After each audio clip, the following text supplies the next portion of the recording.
What's going on, everybody? It is Parker from Parker's Pucks. Day 5 of training camp today. Not as much happening. There's no game or anything today, just one practice.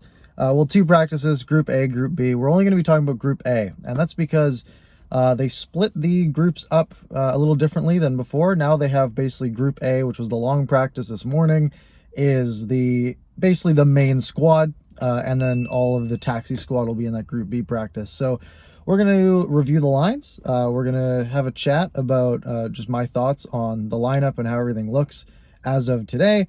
And also we'll dive into some other NHL news off the bat. So to start, we have the lineup here. I'll have it show up on the screen right here. Tweet from JPat with the lineup.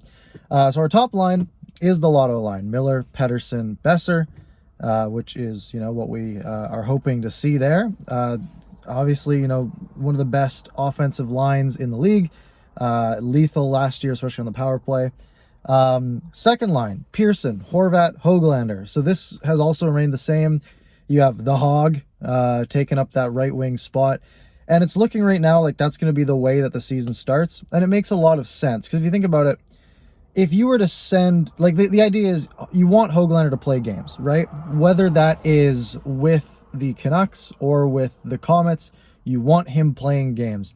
And the thing is, you could send him to the Comets right now, but he might be, let's say he's not a top 6 player, and maybe he's like a 13th guy.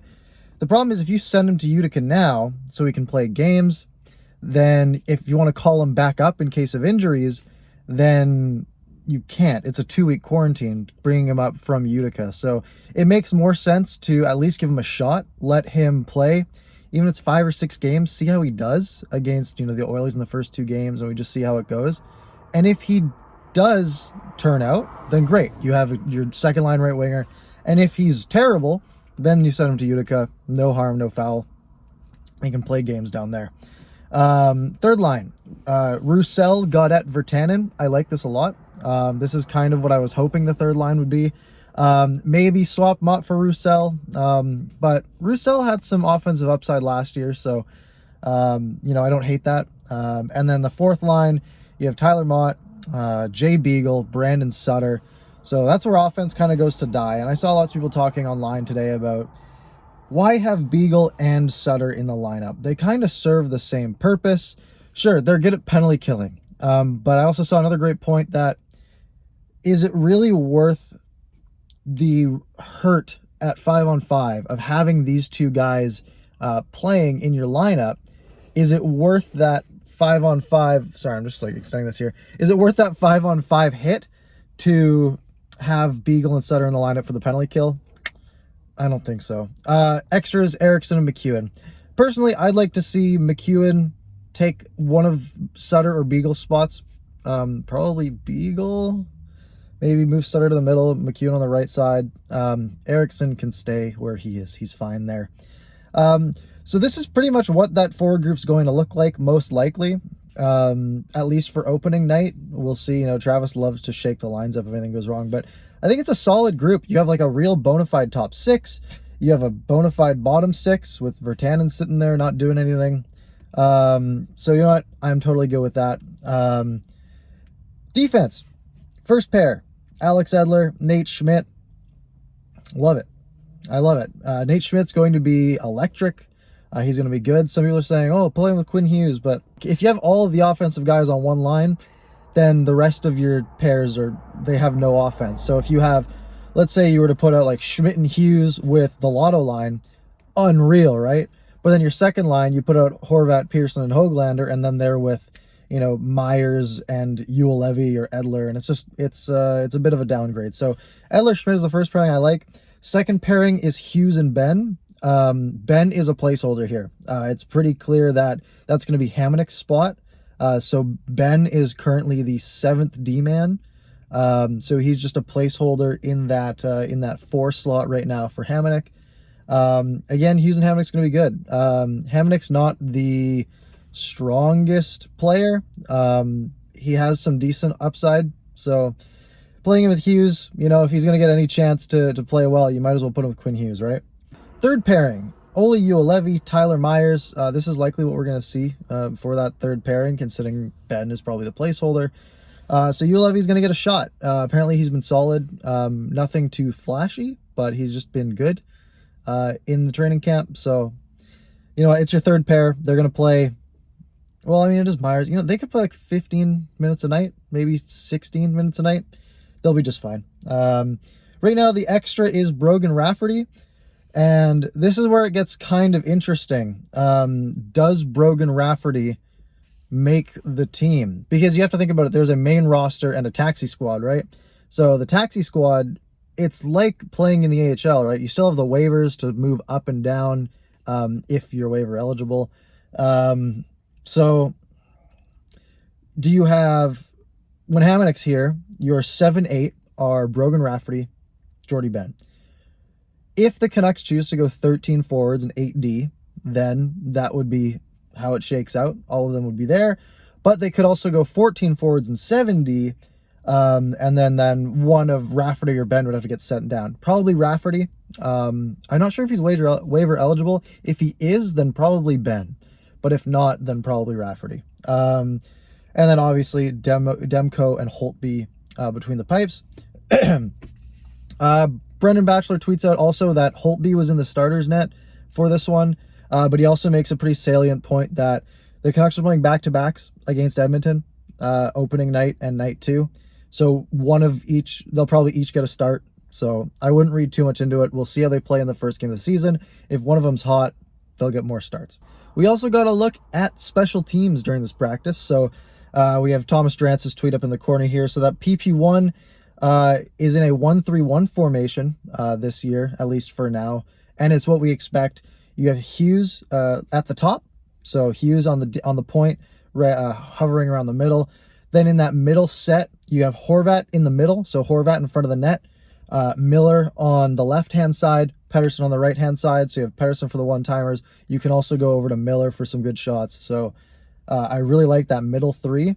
And then you have Besser either low in front of the net, down in the corners, grinding for the puck. All right, so we know what power play 1 will look like. Power play 2, we have no idea. Thomas Drance sent out a tweet saying that they had guys like Mott, McEwen, Hoglander, Erickson, all filling in on power play 2. So no idea what power play 2 is going to be. I do have a note on what I think power play 2 would be ideally. You would have Gaudette as your center, because Horvat and Pettersson and Miller are all on the first unit. So you have Gaudette as your middleman, Pearson on the left side, Hoglander on the right side. So basically the second line, move Gaudette up for to fill in for Horvat. And then on D, I'm going to go Nate Schmidt, obviously, on the right-hand side. Left side's kind of tricky. You could do a guy like Edler, Tyler Myers as well. I would personally probably go Edler, or you could put another idea I had, move Schmidt over and then treat Pettersson like Ovechkin. Ovechkin plays both power play units in Washington. At least he used to. I think he still does, probably this year as well, because he's just so lethal. Just put Petey out there again. Why not? Have him out for the full 2 minutes, sitting in his spot. He doesn't have to do that much. Just feed him one-timers for 2 minutes. You can just keep ripping him. You're going to score so many goals if he does that. So that's my sort of idea for power play 2. We also have the penalty kill groups coming through here. So we have 3 forward sets. Obviously, only 2 will usually be a part of the game, but good to have a third prepped and ready. So we have Sutter and Roussel. Kind of gross, but you know what? It's fine. Gaudette and Pearson. So Gaudette getting penalty kill time. I know he mentioned that he wants to kill penalties. That's something he wants to do. Obviously, you kill penalties, you play more, you get more ice time. You get a bigger contract next year because he is only on a 1-year deal. And then Tanner Pearson, empty net elitist, decent penalty killer. And then your third pairing, which I don't think will make it, is Beagle and Virtanen. I don't think Jake's... I mean, I like that they're trying Jake as a penalty killer. Give it a shot. See how he does. He's fast. You have that going for you. And then Jay Beagle, there's a chance Jay Beagle doesn't even make the lineup opening night. And, so if he's not on the penalty kill, it's fine. I could see those first 2 pairings sort of being the go-to. Surprised to not see Tyler Mott here off the bat. Instead of Pearson, I'd like to see Mott, or even instead of, I'd say instead of Pearson, put him on that PK2, Gaudette, Mott. That would be great. And then D pairings, we have Edler and Myers, which is what you'd expect. And then for the second PK, we have Schmidt on the left-hand side, and then Ben and Uelevi were cycling through on the right-hand side. Really comes down to which of them make the team. We're thinking Uelevi right now. We're thinking Ben's the 7th D-man. That's why he's playing with Hughes right now. So Schmidt, Uelevi as your second penalty killing pair, which I think is good. Give Uelevi a shot. That's sort of his thing. He's not very fast, but he's smart and he has a good stick. So basically what you're looking for in a penalty killer, as long as he works hard and can move people from in front of the net, then you're good to go. A little bit of other news for the Canucks. Lucas Jasek has been activated to the camp, so he'll probably be on the taxi squad. Mitch Elliott sent down to Utica, so he won't be on the taxi squad. Nothing too important there. We also have the schedule for the rest of camp. Obviously, today is the 8th, Friday the 8th. Tomorrow, January 9th, Saturday, we have a morning skate and then a 7 p.m. scrimmage that will be streamed online. If you missed that stream, be sure to come check out my video. I'll post it probably around 9 o'clock. I think that's when our last one was as well. Scrimmage will probably only take an hour, maybe an hour and a half. And right after that, I'll record the video, get it up, and you can come hang out. The next day, January 10th, the Sunday, on-ice sessions and media availability, same as today. Basically just a practice to get warmed up. And then Monday's an off day. Tuesday, morning skate, travel to Edmonton. So, we're just days away. Wednesday, first game of the season, you'll have me for a post-game recap. Just a couple other things I wanted to mention. First one is that the Canucks have announced their broadcast schedule. It's exactly what you'd expect. 37 games on Sportsnet, 19 games on CBC. So they're all on Sportsnet unless it's a Saturday night, then it's on CBC. No surprises there. Also, 2 teams in the NHL having COVID issues. That's Columbus. They didn't announce how many players have it, or if anyone has it, it might have just been sort of a close contact thing. Club statement, they've held a number of players out of today's scheduled practice out of an abundance of caution and in accordance with the NHL COVID protocols. Dallas also putting out a statement quite a bit longer because they are coming out with positive tests, and that statement's actually from the NHL. The policy is the NHL releases these statements. Basically, to sum it up, 6 players, 2 coaches tested positive for COVID. What this means is the schedule gets all sorts of twisted. Opening night is on the 13th, which is only 5 days away. With positive tests, they cannot play in 5 days. Dallas cannot play until the earliest January 19th, which basically takes away 6 days of their season. So they still are going to have to play 56 games, and their schedule just gets that much tighter because I'm assuming they probably would have had 3 games, probably like 13th, 15th, 17th, maybe even 4 games between the 13th and the 19th. Let's say it's 3.